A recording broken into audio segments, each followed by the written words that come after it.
Hello and welcome to another Aston Originals podcast from Aston History. I am Brian Sudlow, lecturer in history here at Aston University. This podcast is about an upcoming event which the university is holding in collaboration with DESIblitz, Southeast Asian Cultural Magazine. The event is called From South Asia to Birmingham via Uganda, Shared Experiences and Food. This event is going to take place on Thursday, the 28th of September at 6 p.m. at the Birmingham and Midland Institute. It's free of charge, and you'll be able to sign up for the event with the link alongside this video. Now, for this podcast, joining me, I have three guests. First of all, Mr. Indi Deol from DESIblitz, the director of DESIblitz. Indi, welcome to the podcast. Pleasure to be here. Also with me are Dr. Ilaria Scaglia, who's the Aston organizer of this event. Ilaria, welcome. Thank you. And also joining us is Dr. Volker Prott, who's a specialist in international history. Yeah, welcome. Thanks for having me. Great. So let's talk about the events. Let's talk about especially about the history behind the events as well. Indi, over to you first. Last year, you worked together with Aston History on the exhibition about Indian partition, which happened at Birmingham New Street, didn't you? But this story, which is at the centre of the event next week, is a different take on partition, isn't it? Could you tell us a little bit about it? Yeah, that's right. First of all, it's a pleasure to be here on one of Aston Originals, and obviously joining you guys from Aston History. So this is a story about Indians who went to Africa and then were expelled from Africa and moved over to the UK, and primarily the West Midlands. So everyone that we've captured in this documentary now resides in Birmingham, Sandwell, or the West Midlands. It really captures the movement of why they came here originally, and also what made them leave Africa, and also what made them leave India. Three really different countries. Obviously, throughout the years, they've prospered here in Britain, and we can see that through the businesses that they now own. But it is really a similar story to partition, i.e., moving around the world and eventually ending up in the UK.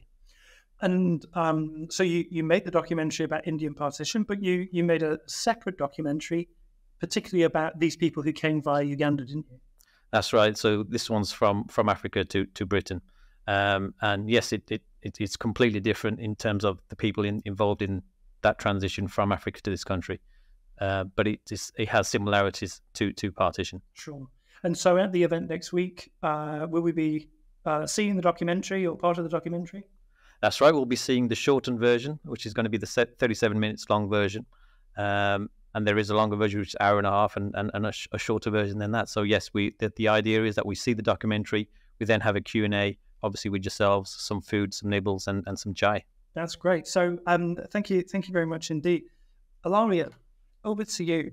Why this event for Aston History and DESIblitz? Well, first of all, again, thank you for this moment to really think about why we do what we do every day. So I'm a senior lecturer in modern history for history at Aston, and that is a particular program. It really focuses on this connection between the local and the global. That is something that we explore in our models in all different ways. We encourage students to research.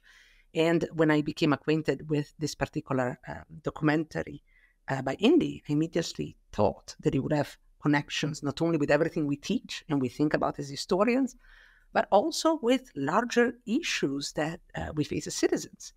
There is no part that cannot be connected to this history: political history, social history, economic history. And so the streets we walk, the people we meet, the shape of our cities are very much informed by the stories of the people who live in them. And this is a group that had been neglected, and we very much welcome the opportunity of learning more about them. And I think that's also connected, isn't it, to the relationship that we've been building with DESIblitz, right? Yes, DESIblitz has been a fantastic partner throughout a number of initiatives, Indian partition, and also now with an event on the NHS and women in which history will be participating later on this autumn.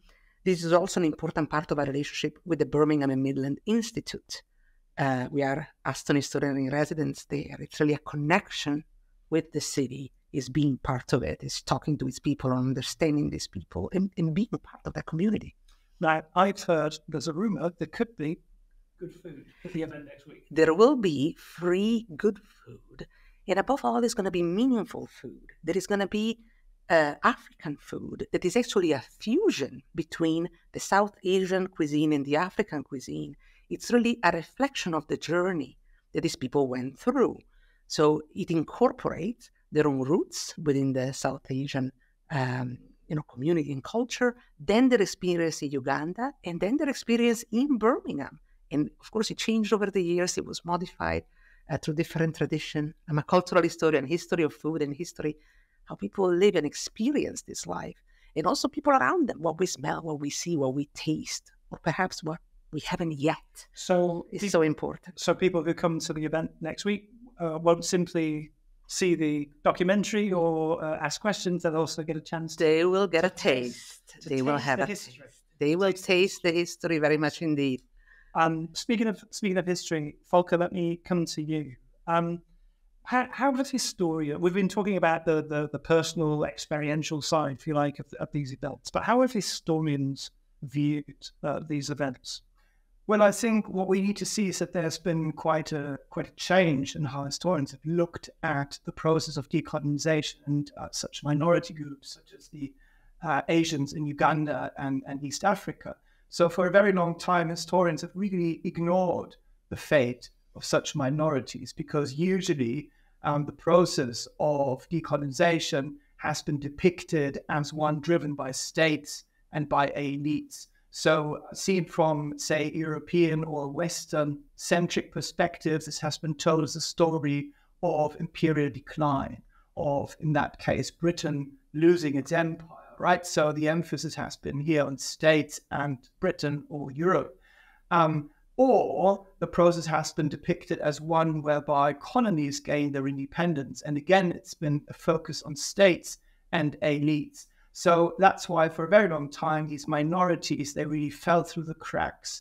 And historians have really been guilty of overlooking that side of the story. And it's only really very recently that historians have started to discover, or rather uncover, these sorts of stories that simply do not fit these simplistic narratives of imperial decline and colonial emancipation.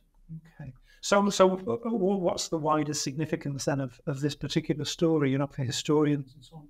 Well, I think there are great benefits really of studying these groups such as the Asians in Uganda, because it allows us to view decolonisation as a much more complex process. So we don't simply have states or elites or colonies gaining their independence, but we actually move the focus away from the states a bit to include the people who are actually affected by these processes. And the Asians in Uganda in particular were, if you like, a forgotten fallout of decolonisation. It's a group that didn't really fit into that kind of traditional scheme, as it were. So I think if we study their history, it allows us to develop a much more complex, a much more balanced, a much more interesting view of the history of decolonisation, which, of course, it's a history of violence. Of course, it's a history of domination. Of course, it's a history of emancipation. But it's also a shared history that we share, from a British perspective, with India and South Asia, as well as Africa. So it's a complicated and tangled history, and I think we need to come to terms with that history together. And looking at these minority groups is a really good way of doing that. And this just reminds me of my own experience of teaching partition a few years ago, when I realised that I was teaching what I thought was global history, but for many of the students in the classroom, it was actually family history, and the two different perspectives came together.